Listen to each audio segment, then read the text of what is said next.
उपस्थित अभिभावक प्रोफेसर विजय कुमार सेंगेरे जी, शत्रुघ्न बाबू, बच्चा,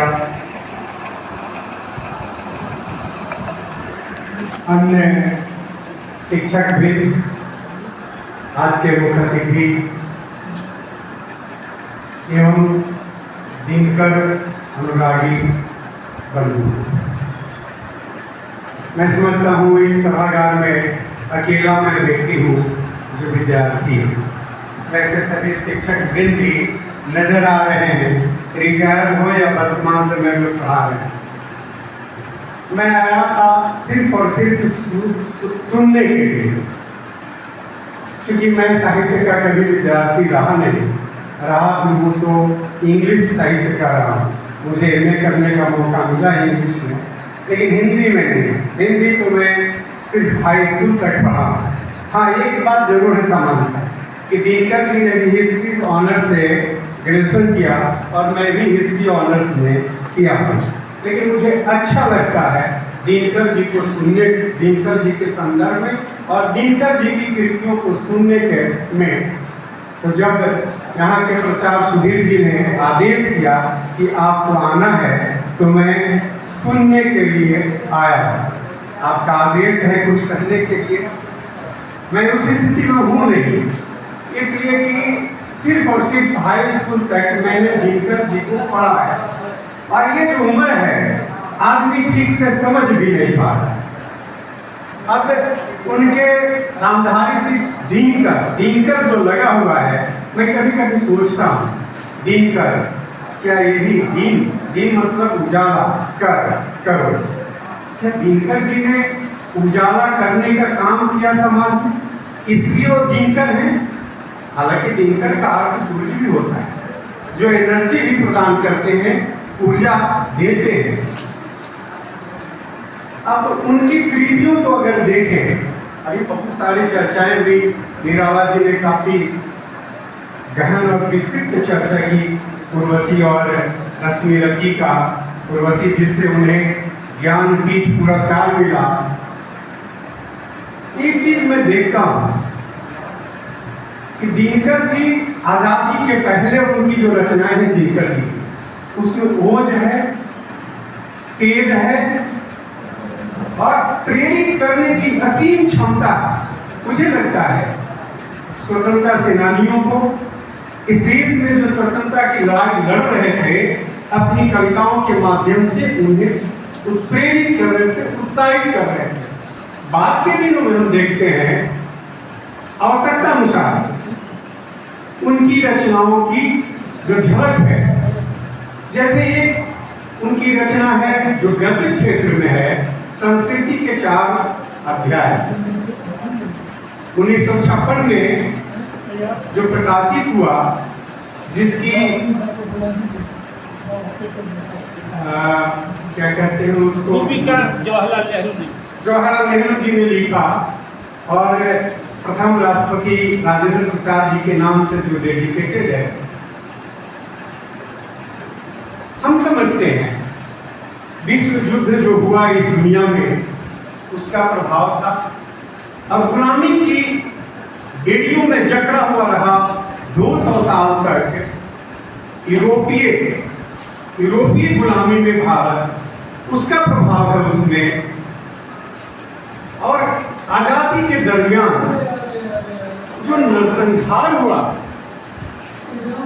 हिंदू और मुसलमान के बीच में, मुझे लगता है संस्कृति के 4 अध्याय में उसका प्रभाव।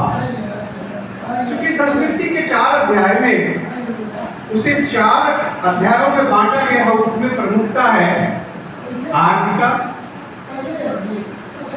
आर्य जो यहाँ आया इस देश में, उसका उन्होंने जो संस्कृति ले आया, कल्चर ले आया, परंपरा ले आया, उसका बाद में बौद्ध जो आया आज से 2500 साल पहले लगभग, उस समय सनातन धर्म, हिंदुत्व लगभग समाप्ति की ओर था।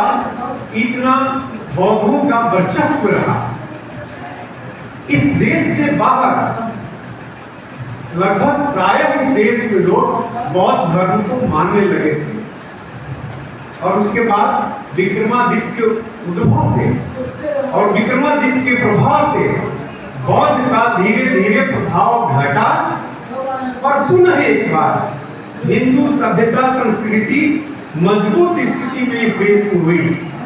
लेकिन जब इस्लाम आया और खासतौर पर मुगलों की जब यहाँ पर वर्चस्व कायम हुई, पहले के इस्लामी राजा जो आए वो इन्वेजन के रूप में आए, लूट लट करके गए।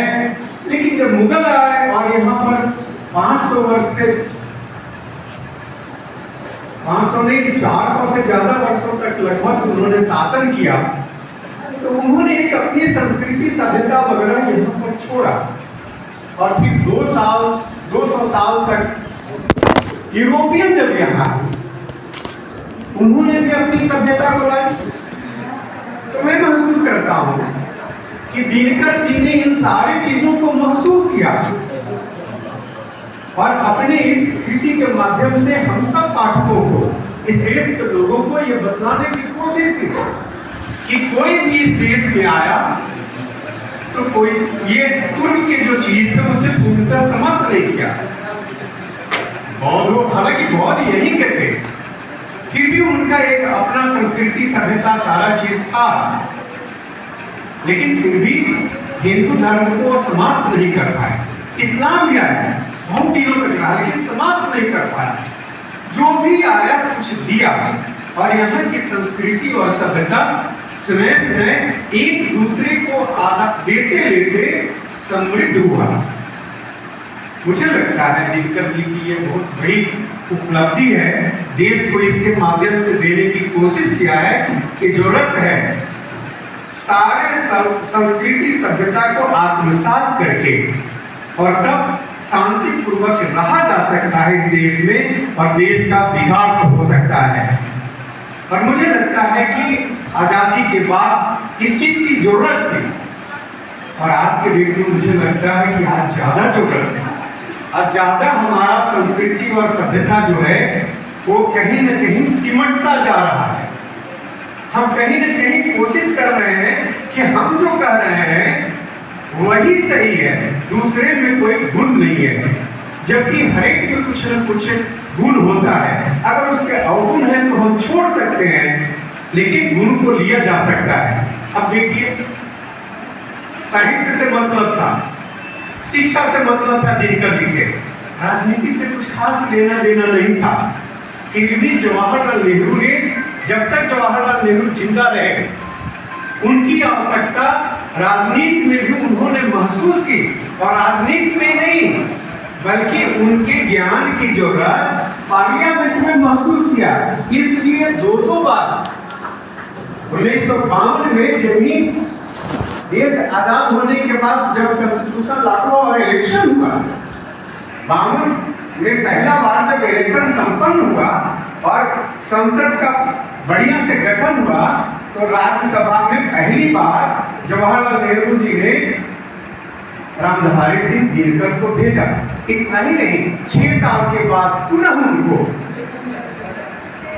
पार्लियामेंट में राज्यसभा में भेजा और 1964 तक वो राज्यसभा का सदस्य रहे और संसद के उन सांसदों को और उस प्लेटफॉर्म के माध्यम से सचेत करते रहे। वहां भी वो, जैसा कि हम सब लोगों ने सुना है, पार्लियामेंट में उन्होंने कहा, एक तो चौपाई के रूप में मुझे कम ख्याल है कि एक ही उल्लू काफी है, यहाँ हर 60 उल्लू बैठे हैं। उल्लू का अर्थ है जहां अंधकार हो वहां उल्लू होता है।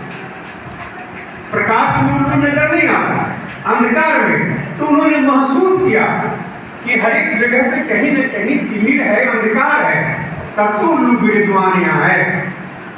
तो उन्होंने अंधकार को भगाने का प्रयास किया, उस पार्लियामेंट में भी किया, अपने कृतियों से, अपने वक्तव्यों से लोगों को सचेत करते हुए। इतने सजग थे, इतने ऊर्जावान थे और इतनी समझ रखते थे कि कब किसको जरूरत है, किन चीजों से प्रेरित करने का, कैसे सचेत करने का, और उन्होंने किया। एक चीज और हम देखते हैं, आज उनके हम लोग 53वें पुण्यतिथि को स्मृति पर्व के रूप में मना रहे हैं। तो जब हम लोग उनकी मृत्यु की कहानी याद करते हैं, घटना को याद करते हैं, तो जयप्रकाश जी के बहुत अच्छे मित्र थे और जयप्रकाश जी असाध्य बीमारी से ग्रसित थे 1974 में और मरणासन स्थिति में थे। डॉक्टर एक तरह से ये भी कह चुके थे कि अब इनका बचना मुश्किल है। इस अप्रैल के महीने में दिनकर जी बालाजी का दर्शन करने तिरुपति गए हुए थे। उनको मालूम हुआ कि अब बचना मुश्किल है जयप्रकाश जी का, और महसूस कर रहे थे कि आज इस देश में वैसे विभूति की जरूरत है जो राजनीतिक रूप से सब लोग को जोड़ करके और लोकतंत्र को मजबूत करने के लिए नेतृत्व प्रदान करे। इसलिए भगवान बालाजी से, जैसा कि कुछ लोगों ने बताया जो उनके साथ रहते थे, बालाजी से प्रार्थना किया मंदिर में जाकर के, हे भगवान आप मेरी जो बची हुई आयु है वो ले लीजिए और जयप्रकाश को दे दीजिए। और वहीं उनकी मृत्यु हो गई और जयप्रकाश जी स्वस्थ हो गए, 77 तक जिंदा रहे। उस 74 की आंदोलन का उन्होंने अगुवाई किया। तो दिनकर जी में ये क्वालिटी था। अब सोचिए कि भगवान के भी कितने प्रिय थे, कितने नजदीक थे कि उन्होंने जो मांगा वो मिल गया। ऐसे दिनकर जी आज हम सब लोगों के बीच में उनके भाव की, उनके कृतियों के जो प्रेरणा है, भाव है, जो संदेश है, हम सब के बीच में इसकी जरूरत है, विद्यार्थियों को खास तौर पे, ताकि आगे देश का निर्माण में उनका उसी भाव से योगदान रहे। आप सब लोगों को बहुत बहुत धन्यवाद। मेरे जैसे को भी आपने इस पूर्ण विषय पर कुछ देर के लिए सुना। धन्यवाद। जय